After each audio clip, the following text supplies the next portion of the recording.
Hi, Taurus. Welcome, welcome. So, tingnan natin kung ano yung mensahe sa'yo.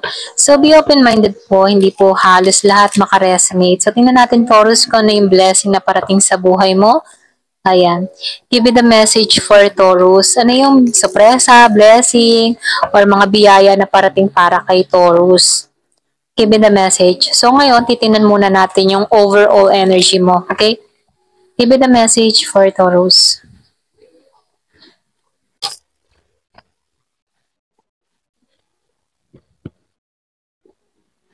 Give me the message for Taurus.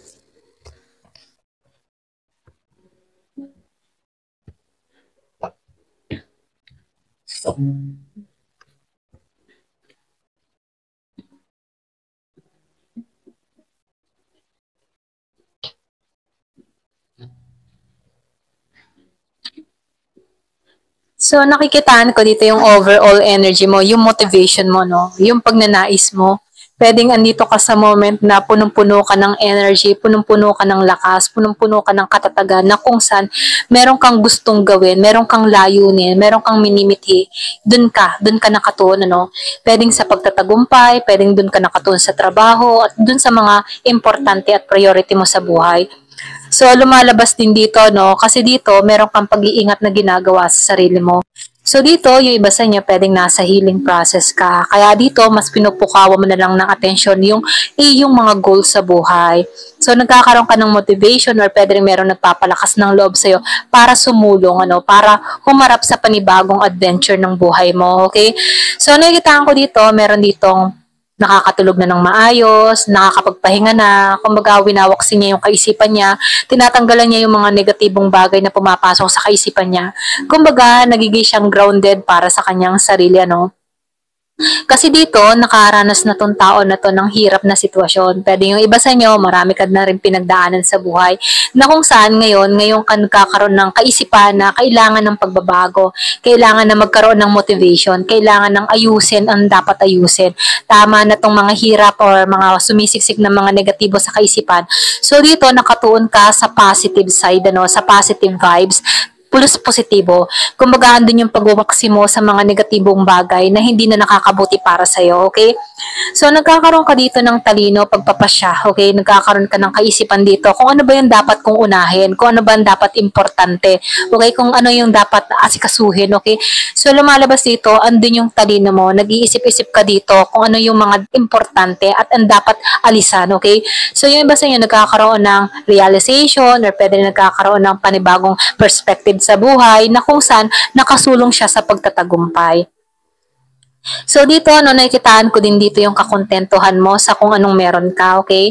So, bless ka sa mga pamilya mo, okay? Yung iba sa inyo, bless sa pamilya, bless sa mga kaibigan na sumusuporta para sa kanya. Kumbaga, sinasabihan ka dito, mainam yun, ano, napaligpitan ka ng mga taong nagmamahal sa'yo, okay?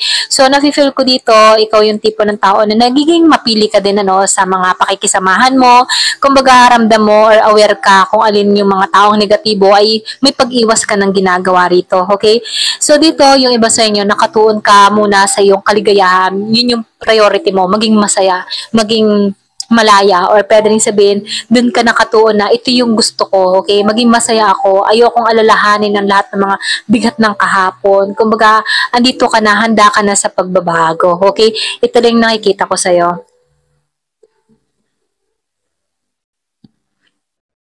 So dito, no, nakikitaan ko dito, nangangarap ka. Pwedeng yung iba sa inyo nangangarap kang muli or pwede rin meron kang makakamit na pangarap dito.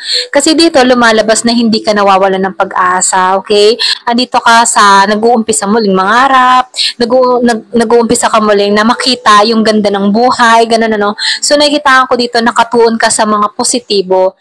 So lumalabas dito, no, ayaw mo nang maging pabigla-bigla, naranasan mo na yun, ano, magdesisyon ng pabigla-bigla na kung saan ikinapahamak mo din yon. So dito, lumalabas dito, nakatuon ka sa pangarap mo, ayaw mo maging padalos-dalos, ayaw mo nang magkamali. Kumbaga, andun yung pag-iingat mo na ginagawa mo sa sarili mo. So lumalabas din dito, andun yung tapang mo, ano, andun yung tapang mo sa mga desisyon, sa mga hakbang na gagawin mo. So nakikita ko dito, andito ka sa yung bang pagtatagumpay, okay? So nakikita ko din dito, sinusunod mo na yung inner voice, inner strength mo na kung saan doon ka nagpapatuloy. So nakikita ko rin dito, no, ginagabayan ka sa mga landas na tinatahak mo dito, meron ka mga tinanggalan, alam mo na kung alin dapat ang sakupin at alam mo na rin kung anong dapat tanggalan, ano. So, nag-feel ko dito, nagiging kang matalino sa mga pagpapasya. Yan, pasensya na utal ako. Nagiging kang matalino sa pagpapasya na ginagawa mo, lalo-lalo na sa mga desisyon na gagawin mo, okay? So, ito na yung nakikita ko sa inyo. Yung iba sa inyo, pwedeng may bala ka mag-travel or pwedeng meron ditong pag-alis ng bansa. Yung iba sa inyo, meron akong nakikitang travel, okay? Ito lang yung nakikita ko. So, lumalabas din dito, no? Pagdating naman sa love life mo, hindi ka pa rin nawawalan ng pag-asa. Alam mo na isang araw merong tao na magmamahal sa'yo. Hindi ka nawawalan ng pag-asa na gano'n, ano? Isang araw may magmamahal din sa akin ng totoo. So, lumalabas din dito na handa ka, open ka pa rin sa pagmamahal. Hindi mo sinasarhan yung puso mo about sa love, okay? Kung meron ka mga pinagdaanan dito sa Ten of Swords, sa pag-ibig, na broken-hearted ka, or mga hirap na pagsubok, ano? Nakikitaan ko dito, hindi ka nawawalan ng pag-asa, okay? Kumbaga, ang motto mo, habang may buhay, may pag-asa, okay? Ito lang nafe-feel ko, no? So, dito, andun yung emotion mo, eh. Kumbaga, nakikitaan ko rin dito, pag nagmahal ka, todo, okay? Ito lang nakikita ko sa'yo, no? Todo ka magmahal, andun yung dibdiban mo para sa isang tao. Once na meron kang ginusto, andun yung pagpuspusan mo para maibigay yung pangangailangan ng tao na to. Andun yung care mo, andun yung love mo once na kayo nagmahal dito, okay? So, lumalabas din dito, meron ako nakikitang parating na kung saan equal and balance na emotion, okay? Pwedeng meron kang naranasan before na hindi mo naramdaman yung emotion ng isang tao na mahal ka, okay? Pero ganun pa man, nakikitaan ko dito, meron parating na bago na kung saan pareho kayo ng nararamdaman, pareho kayo ng saluubin, pareho kayo ng emotion na kung saan merong equal and balance dito, okay?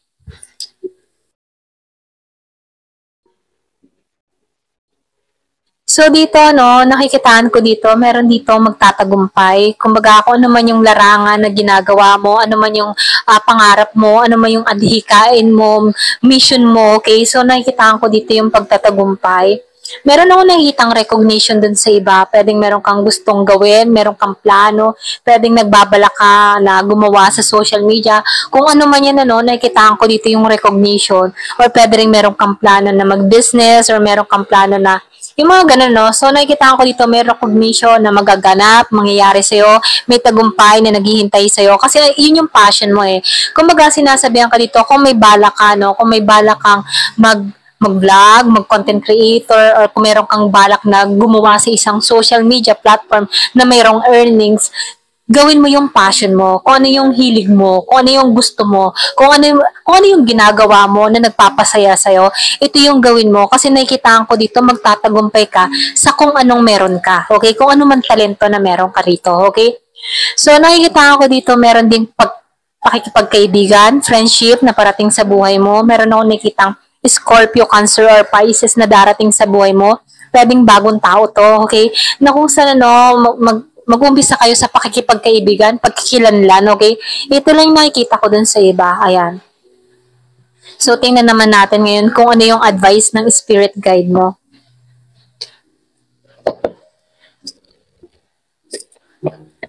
Give me the message.